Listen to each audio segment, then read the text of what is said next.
وعلى آله وصحبه أجمعين.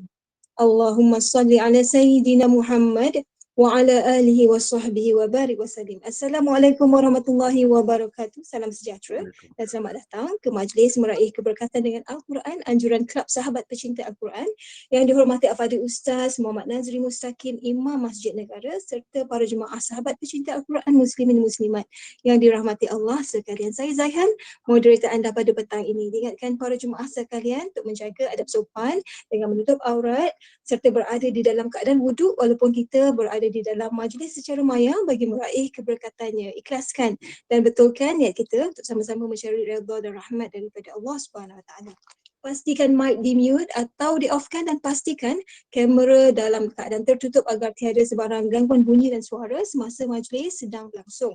Marilah kita sama-sama ikuti tadabbur surah Al-Waqiah yang bersambung pada ayat yang ke-68 yang menerangkan tentang hari kiamat, balasan yang diterima oleh orang-orang mukmin dan orang-orang kafir.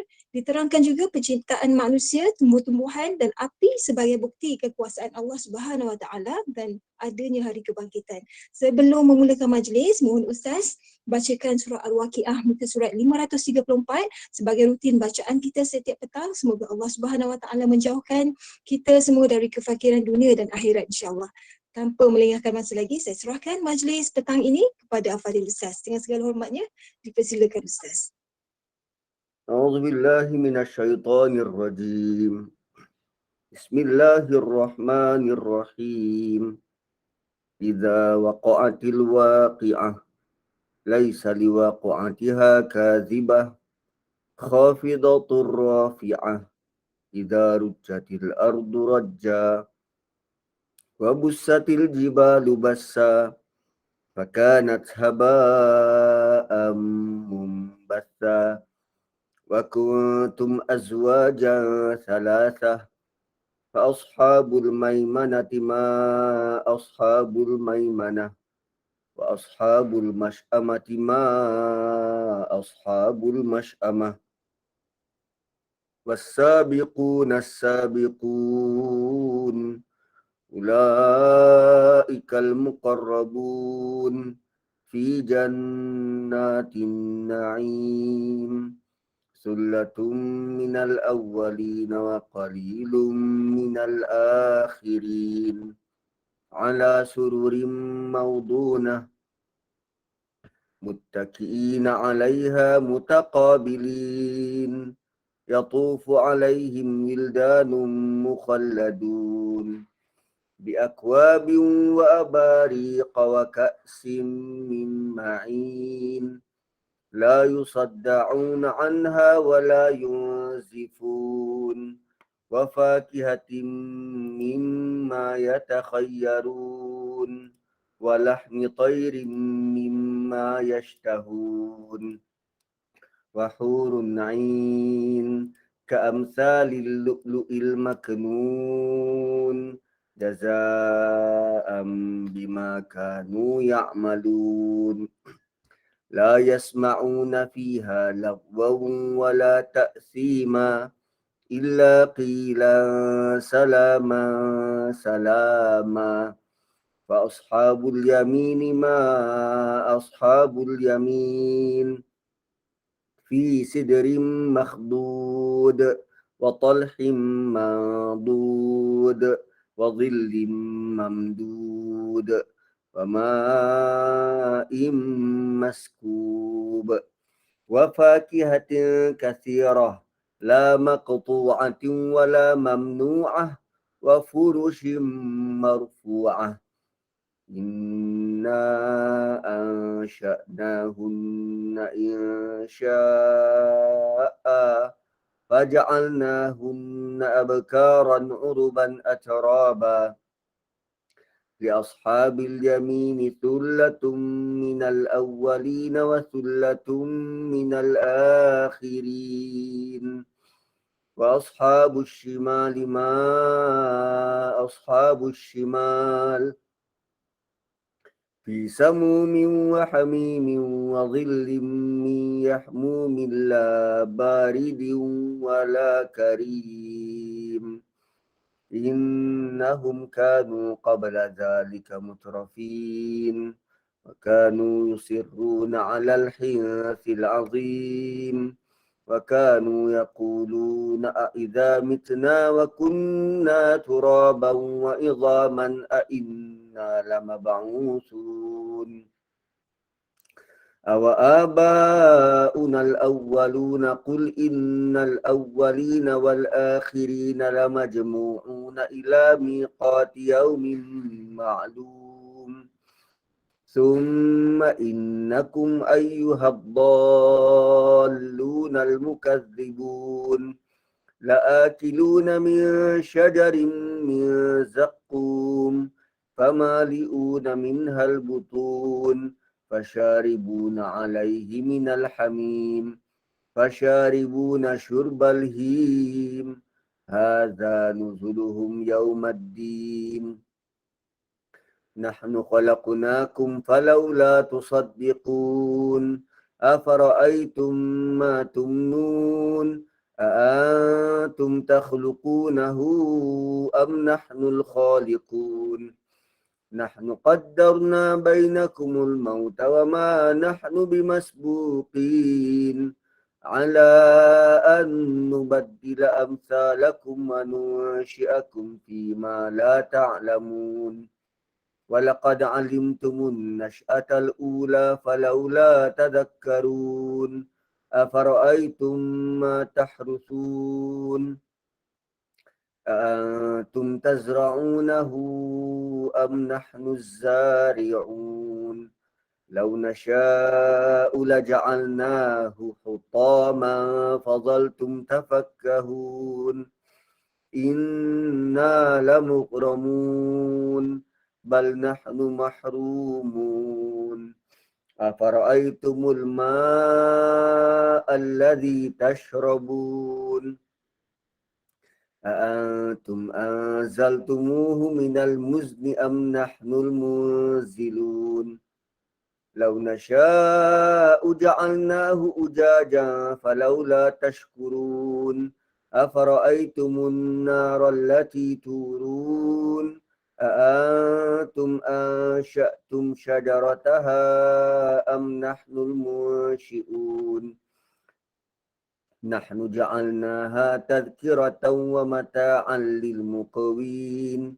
فسبح باسم ربك العظيم فلا أقسم بمواقع النجوم وإنه لقسم لو تعلمون عظيم إنه لقرآن كريم في كتاب مكنون لا يمسه إلا المطهرون تنزيل من رب العالمين أفبهذا الحديث أنتم مدهنون وتجعلون رزقكم أنكم تكذبون فلولا إذا بلغت الحلقوم وأنتم حينئذ تنظرون ونحن أقرب إليه منكم ولكن لا تبصرون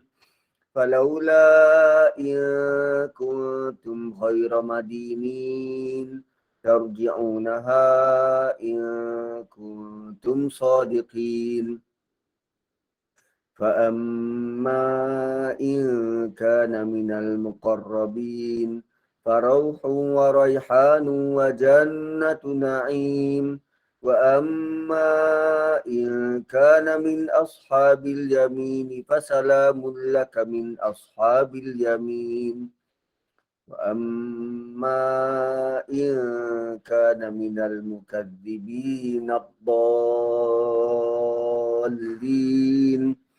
فنزل من حميم وتصلية جحيم إن هذا لهو حق اليقين فسبح باسم ربك العظيم صدق الله العظيم.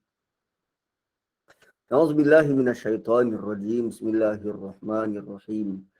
Semalam kita lalui ayat 64, 65, 66, 67 berkaitan dengan orang-orang yang menanam Antum tazra'unahu am nahnu zari'un. Orang yang berusaha menanam ataupun petani yang Allah tanya, kamukah yang menumbuhkan tumbuhan itu atau kami yang menumbuhkan? Lau nasya'u laja'alnahu hutama. Kalau kami nak, kami boleh jadikan dia setelah tumbuh, setelah kamu nampak dan yakin berhasil, kami jadikannya kering, hancur. Allah bukan tak bagi peluang kepada manusia. Dan Allah bagi sangat banyak peluang kepada manusia untuk dia kenal dan lihat terutamanya tanda-tanda yang Allah bentangkan di sekeliling dia. Tanda-tanda yang Allah bentangkan di sekeliling dia, tujuannya supaya kenal Tuhan, kenal Allah. Lalu Allah kata, lau nasya', kalau kami nak, la ja'alnahu hutama. Kami jadikannya hancur, kering dan hancur. Fadhaltum tafakkahun. Lalu kamu merasa hairan. Macam mana boleh? Macam tu lah. Apa punca dia kering, apa punca dia rosak. Dan kamu menyesal. Setelah kamu mengkaji, oh punca dia sebab kemarau, punca dia sebab hujan lebat. Lalu kamu menyesal. Inna lamughramun. Dan kamu katakan kami menanggung kerugian. Bal nahnu mahrumun. Bahkan kami hampa tanpa sebarang hasil. Tuan-tuan, bayangkan kalau benda ni berlaku. Ini ni Allah gambarkan berlaku di dunia. Orang yang tanam tanaman, yang lupa tentang Tuhan, lalu dia rasa tanaman tu berhasil, rupanya tak berhasil. Nah, rupanya tidak berhasil. Dan bayangkan, bila Allah kata, lau nasya'u la ja'alnahu hutama, kami jadikan tanaman itu kering. Tumbuh tak pokok tu, tumbuh.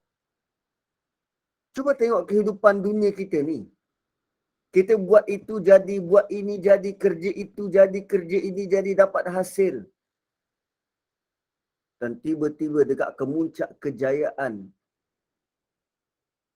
Allah jadikannya hancur lebur.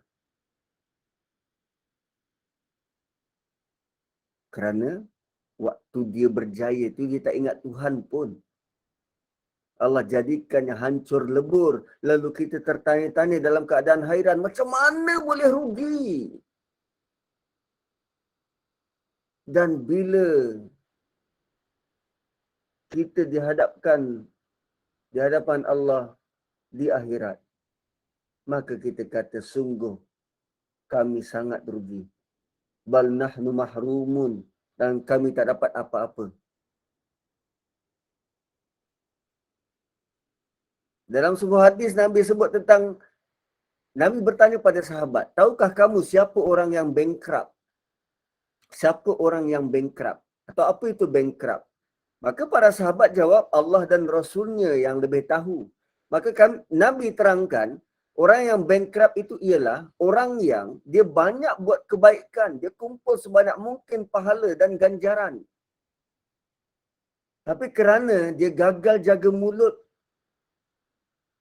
gagal berakhlak, gagal jaga tingkah laku, menyakiti hati kaum mukmin yang lain, maka bila dia tiba depan Allah, Allah tunjukkan dia sebanyak ganjaran yang dia bakal dapat, dan kemudian tak semena-mena seluruh ganjaran itu menjadi abu, terbang di tiup angin. Itu orang yang bankrupt. Dan sekarang Allah tanya, kamukah yang tumbuhkan atau kami yang tumbuhkan? Kerana ada orang yang lupa Tuhan, yang nak kejar kekayaan, tapi dia lupa Tuhan. Bal nahnu mahrumun, kami hampa kerana tak dapat apa-apa. So itu perkara kedua yang Allah nak kita lihat dalam-dalam. Yang ketiga, afara'aitumul ma'alladhi tashrabun. Kamu tak sedar ke atau kamu tak tengok ke air yang kamu minum? Ha. Allah tanya, kamu tak tengok ke air yang kamu minum? Saya minum dulu. Antum anzaltumuhu minal muzni. Kamukah yang turunkan dia daripada tadahan? Muzni ni bekas. Muzni bekas, tadahan, ada tempat menampung di langit sana. Am nahnul munzilun. Atau kami sebenarnya yang menurunkan hujan itu. Allah tanya, kan? Kamu tak tengok ke air yang kamu minum? Siapa yang turunkan? Kamu yang turunkan daripada bekas dia atau kami yang turunkan? Bila Allah kata Al-Muzni, tuan-puan tahu tak berapa berat awan?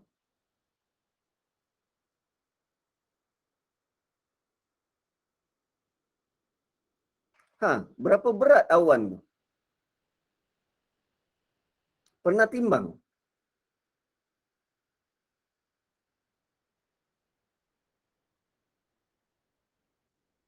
Pernah timbang tak? Ni anggaran purata berat awan.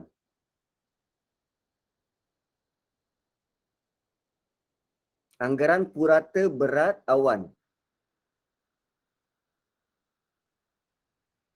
Purata kadar kepadatan awan jenis cumulus lebih kurang 500,000 kilo. So, jika kita ambil purata berat MyV lebih kurang 960 kilo, so lebih kurang 520 MyV disusun rapat-rapat terapung di atas sana. Itu Allah panggil sebagai Al-Muzni. Sebab awan ini terbentuk daripada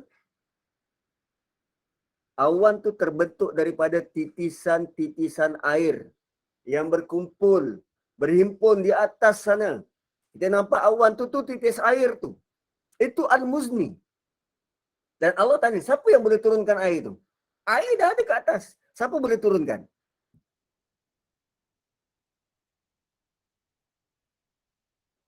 Wow. Antum anzaltumuhu minal muzni am nahnul munzilun. Lau nasya, kalau kami nak, ja'alnahu ujaja, kami jadikan air yang turun itu masin. Kalau kami nak, kami turunkan air hujan itu masin. Kenapa masin? Sebab peratus terbesar molekul-molekul air yang ada atas muka bumi ini daripada laut. Laut tu masin. Dan Allah boleh angkat uap-uap air tu beserta dengan garam. Boleh. Tapi bayangkan kalau air hujan itu masin. Berapa banyak bangunan-bangunan yang tak boleh menampung hakisan, kereta-kereta yang rosak, tanaman-tanaman yang mati sebab masin.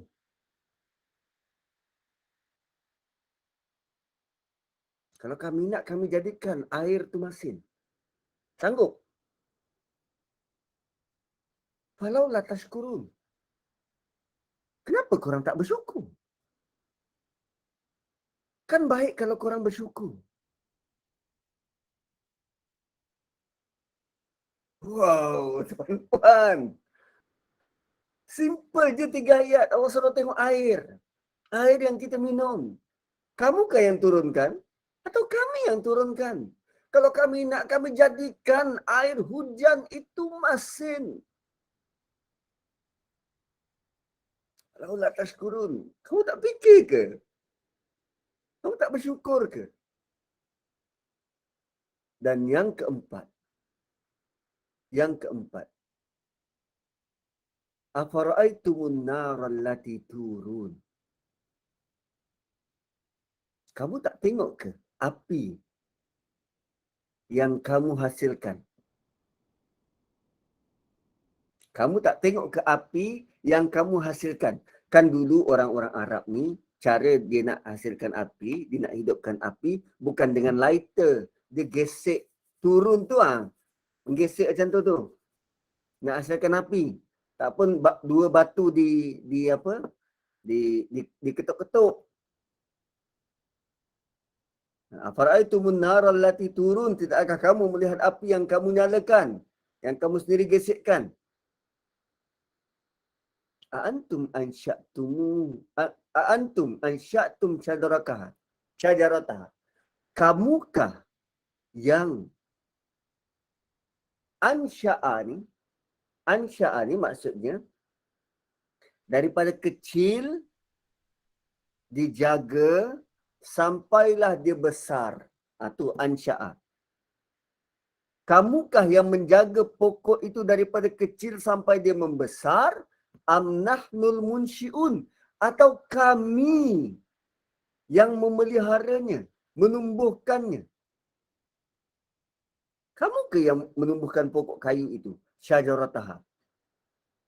Daripada pokok itu kecil, kemudian dia menjadi pokok yang besar. Asalnya pokok itu hijau, muda, dan kemudian dia menjadi tua dan layak dijadikan kayu api. Kamukah yang susun proses itu?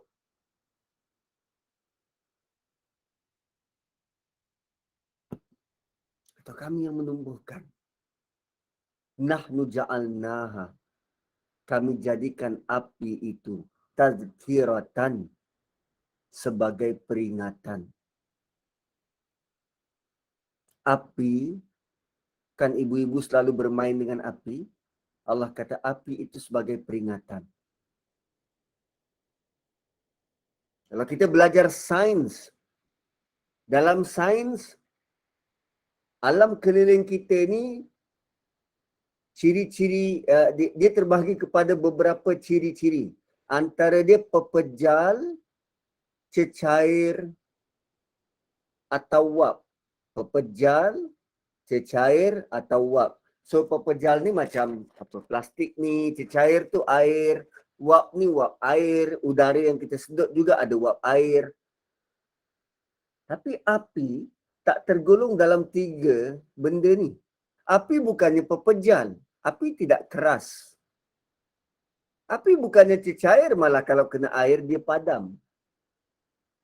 Dan api bukannya wap udara. Habis api itu apa?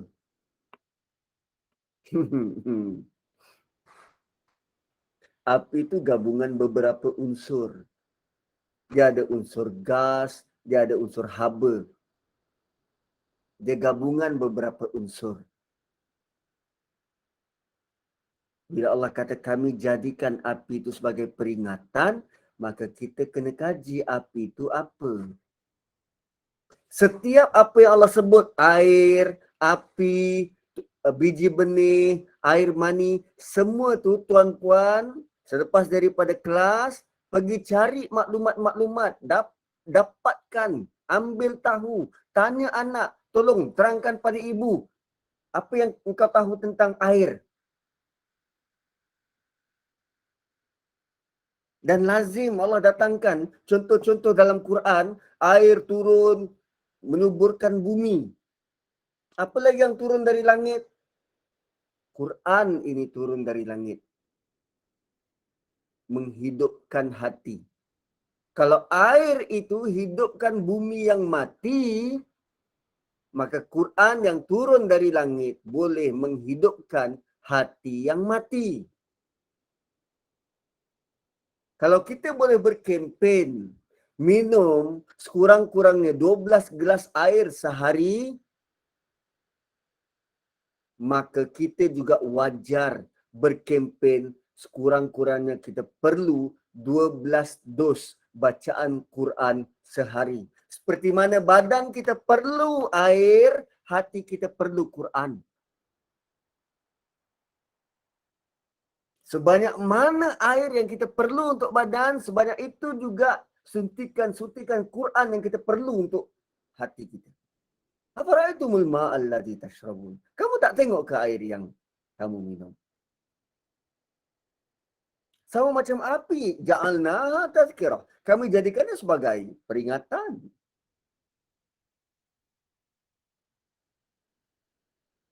Yang kita faham, api itu kecil-kecil menjadi kawan, besar-besar menjadi lawan.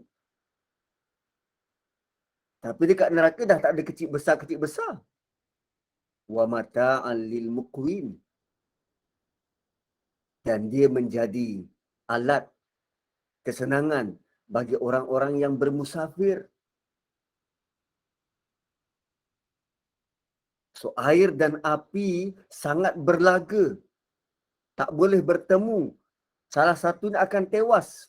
Kalau api itu besar, air itu akan menjadi uap. Kalau air itu banyak, api akan padam. Tapi keduanya kita guna.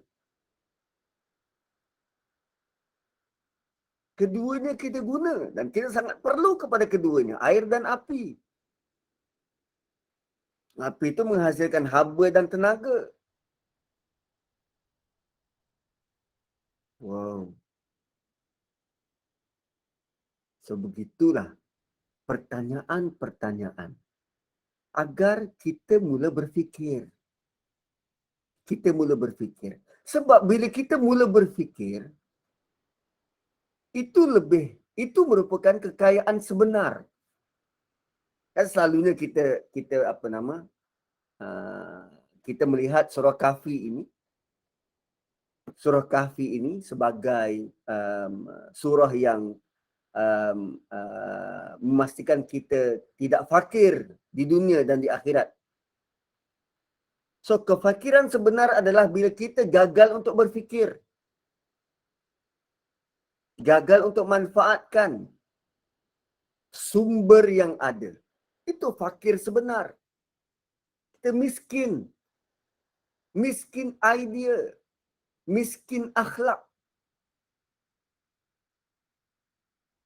Tidak berfikir dengan betul.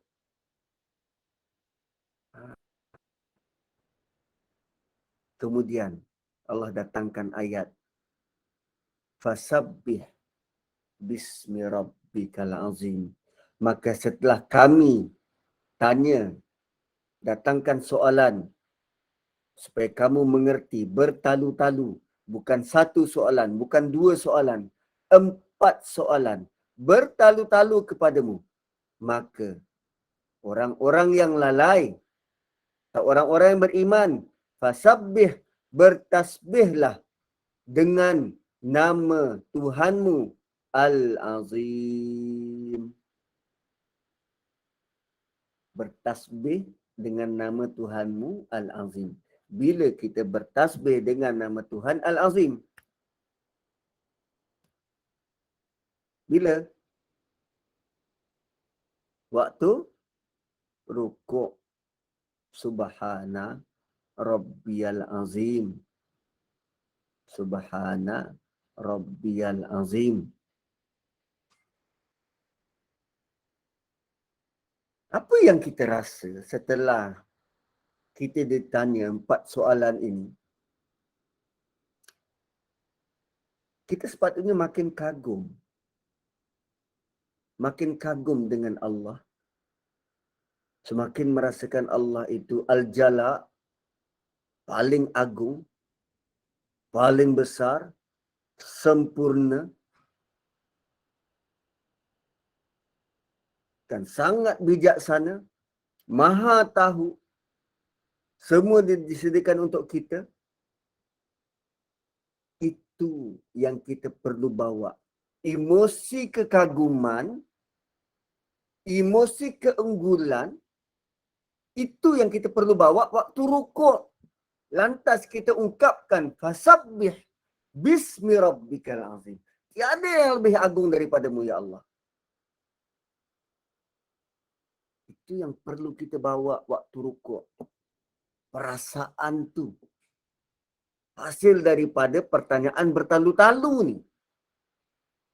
Tak tengok ke air mani? Tak tengok ke biji benih? Tak tengok ke air yang kamu minum? Cuba tengok api yang kamu guna tu. Setiap satu itu mendatangkan kekaguman yang berkali-kali.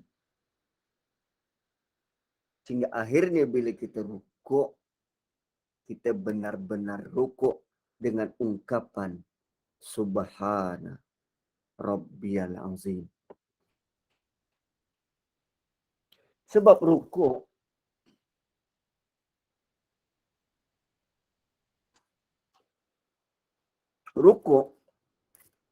adalah rukun yang kita tak boleh baca, doa dalam rukuk. Nabi tak pernah baca doa dalam rukuk. Nabi tak pernah baca Quran dalam rukuk. Nabi banyakkan tasbih dalam rukuk. Nabi banyak memuji Allah. So kalau kita tak kenal Allah, kita tak tahu Allah, kita tak tahu apa yang dia dah buat untuk kita, mana mungkin kita nak memuji dia sekian banyaknya suatu rukuk.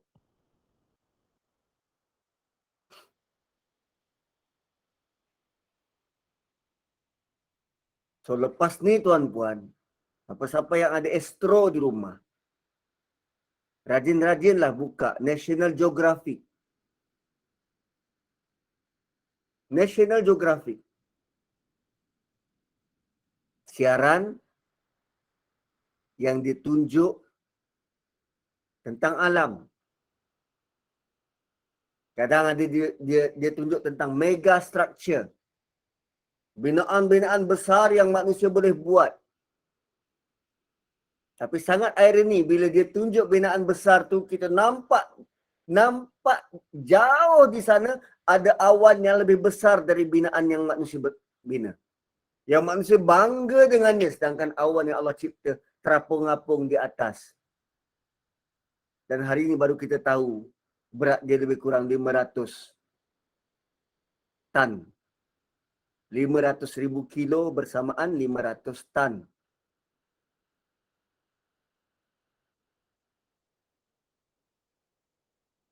Lihatlah alam ini. Lihat dalam-dalam. So, rupanya apa yang orang barat buat, dia kaji dalam-dalam, kaji tentang timun, kaji tentang lebah, kaji tentang semut. Kadang dia kaji tentang ibu jari ni. Buat PhD tentang ibu jari. Lalu kita kata, apalah kau ni kaji tentang ibu jari. Tapi bila kita baca kajian dia, akhirnya kita melihat, kita menjadi kagum kerana Allah cipta ibu jari dengan sangat sempurna. Apa yang ada pada ibu jari? Tanpa ibu jari ni tuan-puan tak boleh nak memegang.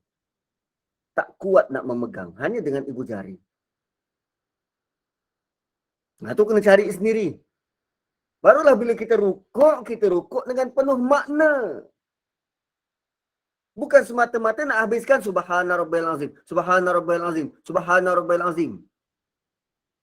Lebih-lebih lagi bila sembahyang tasbih. Siapa yang kita puji waktu sembahyang tasbih itu? Kita benar memuji Tuhan atau kita mengejar berapa banyak tasbih yang kita sebut?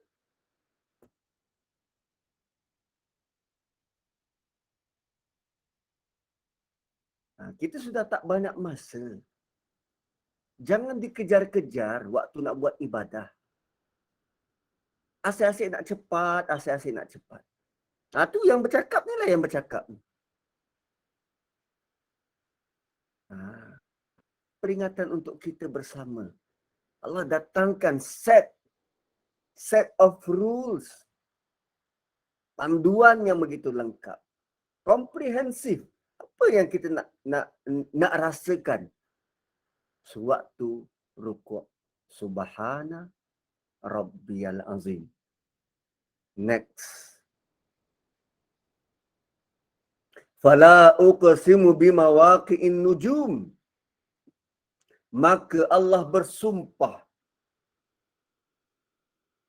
bimawaqi'in nujum, pada tempat-tempat turunnya Quran. Fala uqsimu bimawaqi'in nujum. Allah bersumpah pada tempat-tempat turunnya Quran. Wa innahu laqasamun. Dan sebenarnya sumpah itu adalah sumpah yang besar. Lau ta'lamuna azim. Kalaulah kamu tahu besarnya sumpah itu. Okey, tuan-puan. Ayat 75 ni.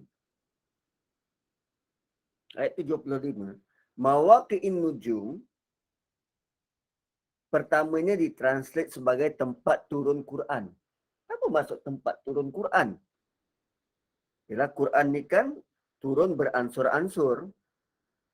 Pertama tempat turunnya di Baitul Ma'mur. Ataupun sewaktu turunnya Quran itu fasa demi fasa. Bahagian-bahagian Quran. Setiap asbabun nuzul itu Allah bersumpah dengan asbabun nuzul. Itu satu maksud. Maksud yang kedua, bimawaqi'in nujum, tempat letaknya bintang-bintang di langit. Tempat letaknya bintang-bintang di langit. Tuan-puan, bila sebut tentang bintang di langit, Milky Way. Milky Way. Sekejap, Milky Way. Ini contoh Milky Way. Kalau dari bumi, nampak macam tu. Milky Way. Kita ada sekitar sini. Ini gugusan, ini kita punya galaksi. Kita punya galaksi, kita ada sekitar sini lah. Ada kecil dekat sini ni. Hari tu ada member saya dekat Iltim Besut. Sempat ambil gambar di langit dan nampak Milky Way ni.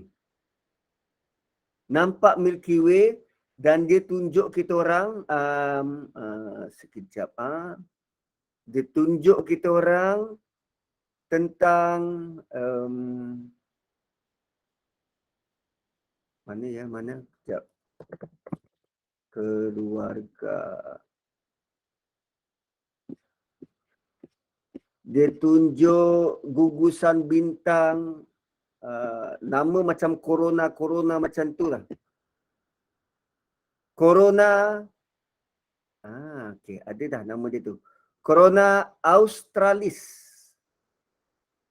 Sekejap saya cari, Corona Australis.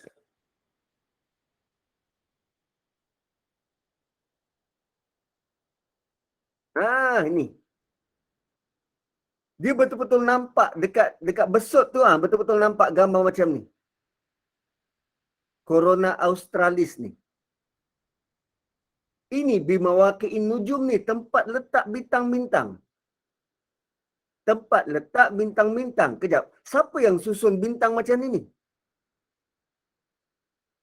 Dan kedudukan ni tidak berubah. Tidak berubah. Dan yang bagi nama Corona Australis ni, orang terdahulu.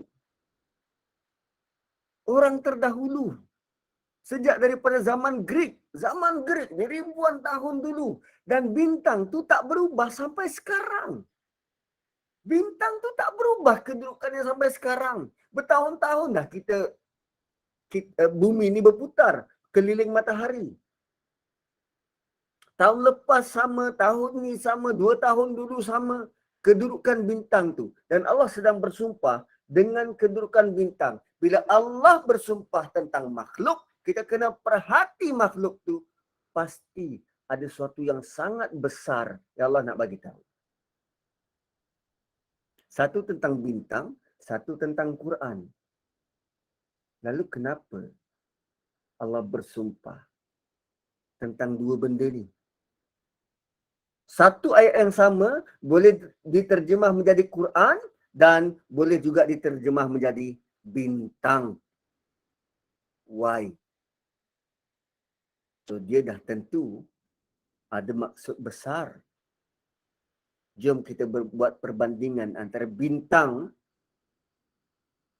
dan Quran. Pertama, bintang itu bercahaya. Bintang itu bercahaya. Well, Quran juga nur. Quran itu cahaya. Yang kedua,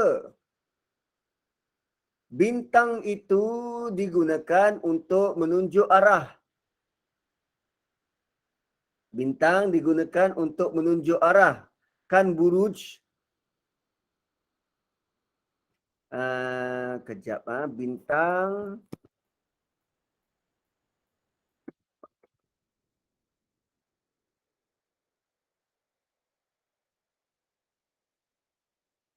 Ni.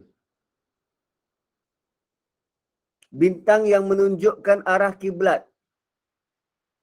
Semakkan arah kiblat melalui istiwa. Kat situ. Ataupun dia menunjukkan arah barat.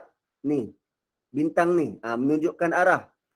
So, bagi nelayan, bila dia dekat tengah laut, mana ada papan tanda tengah laut? Kalau dulu, mana ada kompas? Mana ada kompas? Pelayar-pelayar dulu. So, mereka berpandukan bintang. Itu nelayan. Bagi yang bermusafir di padang pasir, dia tak ada papan tanda. 600 kilometer Mekah tak ada. So, mereka berpandukan bintang. Kan tadi saya sebut Corona Australis tadi. Beribu tahun tak bertukar, tak berubah tempat dia, tetap di situ. Sebab itulah tujuan dia. Dia menunjuk arah. Kerana dia kekal di situ tak berubah. Dan dia boleh dipercayai. Dia menunjuk arah. Sama macam Quran. Quran menunjuk arah. Ribuan tahun. Ayat yang sama, surah yang sama, baris yang sama, titik yang sama. Tidak berubah. Dia menunjuk arah. Tak cukup reliable ke Quran? Sama seperti kita percaya bintang tu tunjuk arah? Sama. Malah bintang tu dia tunjuk arah untuk kita sampai ke destinasi. Hatta bila kita sampai ke destinasi pun bintang tu tetap di situ. Dia tidak berubah. Memberi pula panduan pada orang lain. Sama dengan Quran. Kita baca Quran untuk sampai ke destinasi. Dia takkan berubah. Bila kita hatam Quran, anak kita akan baca benda yang sama. Sampai ke destinasi. Kedua. Ketiga. Bintang ni Allah kata, walaqad zayyana as-samaa'a ad-dunya bimasabih. Kami jadikan langit dunia itu, bintang-bintangnya sebagai hiasan. Bila sebut hiasan kan cantik. Hiasan ni cantik. Sama macam Quran. Dia bukan sekadar teks yang beku. Teks yang jumut. Kita baca satu nada macam kita baca perlembagaan persekutuan. Perkara 3, Quran 4, nyatakan gini. Itu beku. Quran boleh dilagukan. Cantik. Indah. Sehingga kita buat tilawah Quran. Kebangsaan antarabangsa. Sebab dia memang cantik. Malah kalau orang yang baca tu, kalau orang yang baca tu munawar, bergemerlapan. Kita punya emosi ni boleh dibawa hanya kerana bacaan yang cukup merdu disampaikan oleh qari. Sama macam bintang. Bintang tu cantik sebagai hiasan. Quran itu juga hiasan. Kerana dia cantik. Dan bukan saja dia, bukan saja melalui dia boleh dilagukan, tetapi cara susunannya. Kan kalau kita tengok bintang-bintang ni, buruj, susunan tu. Kan, susunan constellation ni. Susunan-susunan ni, siapa susun macam ni? Menakjubkan. Dan cuba tengok Quran. Asalnya, ni kita buat perbandingan ni, asalnya kita lihat bintang-bintang ni nampak macam rawak. Kan sana ada, sini ada, klip-klip, kan? Kan rawak macam tu. Sehinggalah bila orang perhati sungguh-sungguh pada bintang di langit itu, dan akhirnya, oh ada susunan, ada bentuk. Ada bentuk semacam ini, ada Gemini, ada Scorpio, ada Leo, ada Capricorn, ada Pisces. Rupanya ada susunan. Sama macam Quran, kita baca sebelum ni, kita nampak macam rawak. Tak faham apa. Tapi bila kita mula masuk ke dalam, kita perhati sungguh-sungguh, ui, cantik ni Allah susun. Ayat ni dimula macam ni, di akhir macam ni pula, di tengah-tengahnya macam ni. Yang ini berkait dengan ini berkait dengan ini. Siapa yang susun tu? Sangat indah. Sangat indah. Dan bintang dari dulu sampai sekarang kekal di situ. Tak mungkin akan ada orang boleh ubah dan susun semula bintang sama macam Quran. Dia kekal di situ. Tak mungkin orang boleh ubah dan pindah. Kalau orang di Rusia akan nampak bintang arah barat, sama macam orang di Malaysia akan nampak bintang arah barat, sama macam orang di USA akan nampak bintang arah barat. Sama. Sama juga macam orang yang hafal di Amerika, hafal Quran di Malaysia, hafal Quran di USA, hafal Quran di Indonesia, hafal Quran di Tanzania. Dikumpulkan satu tempat, suruh berborak tak faham, tapi suruh baca Quran, sama sebutan.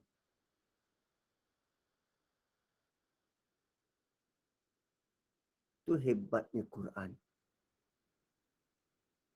Seperti mana Allah buat bintang di langit.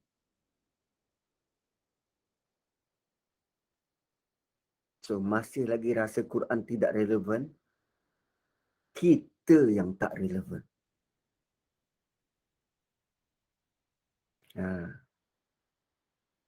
So, tuan-tuan dan puan-puan, saya rasa cukup dulu tentang Quran. Tentang Quran, sebab saya nak bergegas balik ke Putrajaya. Saya takut tak sempat sampai maghrib. So, saya berhenti dulu. InsyaAllah petang esok kita sambung lagi tentang Quran, kerana ayat 75 sampailah 81,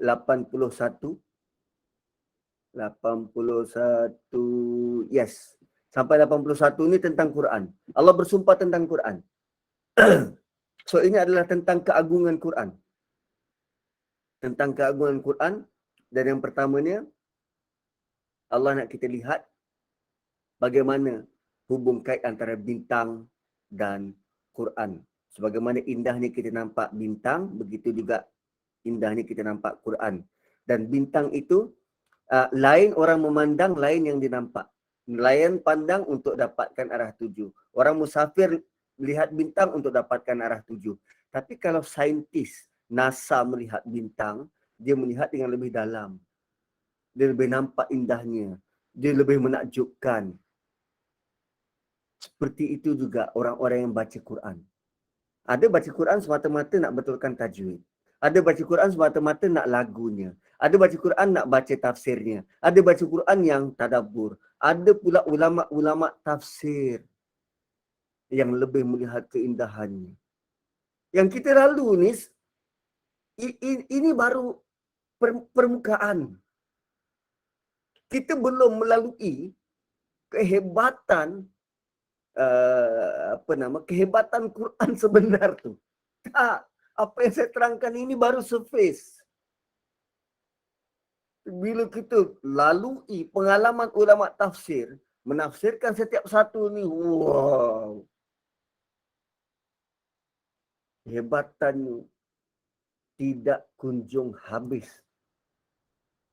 NASA pernah umumkan ke, okey, tahun 2022 kami sudah selesai mengkaji bintang dan tak ada apa lagi nak dikaji. Tak. Sama macam Quran. Ribuan tahun dia sudah berada dalam kalangan kita. Masih belum habis untuk dikaji dan diperhati. Barakallahu li wa lakum. Saya kembalikan kepada moderator.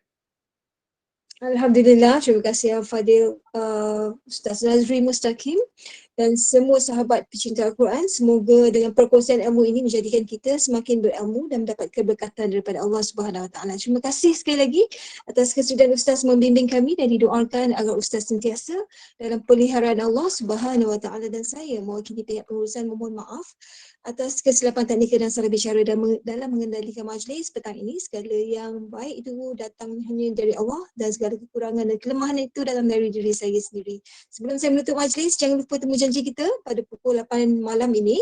Bacaan surah Al-Mulk dan Tazkirah Maghrib dengan tajuk yang dipilih Kehebatan Doa bersama Al-Fadhil Ustaz Nabil bin Ahmad. InsyaAllah sama-sama kita beroleh manfaat. Sekali lagi dijemput Al-Fadhil Ustaz untuk menutup majlis kita dengan tasbih kafarah dan suratul As. Subhanakallahumma bihamdik nashhadu an la ilaha illa anta wa nastaghfiruka wa natubu ilaik. Wal 'asri innal insana lafi khusr illa alladhina amanu wa amilus solihat wa tawasaw bil haqqi wa tawasaw bis sabr. Assalamualaikum warahmatullahi wabarakatuh. Waalaikumsalam. Waalaikumsalam. Terima kasih Ustaz. Assalamualaikum. Terima kasih Ustaz. Terima kasih Nur. Assalamualaikum. Waalaikumsalam. Terima kasih Puan Sofia. Terima kasih Si Panur. Terima kasih. Assalamualaikum. Waalaikumsalam. Terima kasih Puan Siti. Awak terdengar. Terima kasih. Terima kasih. Alhamdulillah. Terima kasih Puan Zalia. Waalaikumsalam. Terima kasih Puan Nur. Terima kasih Ustaz. Terima kasih Farhanis. Terima kasih Puan Intan. Puan Zaliha, Puan Sofia, Puan Ruby. Terima kasih. InsyaAllah kita jumpa lagi. Sama-sama. Alhamdulillah. InsyaAllah. Ya, Alhamdulillah. Terima kasih. Waalaikumsalam warahmatullahi. Terima kasih Puan Nurli. Terima kasih Puan Zaliha, Encik Zaki. Terima kasih Puan Ruby. Terima kasih Puan Nur. Terima kasih. Alhamdulillah. Terima kasih Encik Piniran. Alhamdulillah. Okey, dah cukup.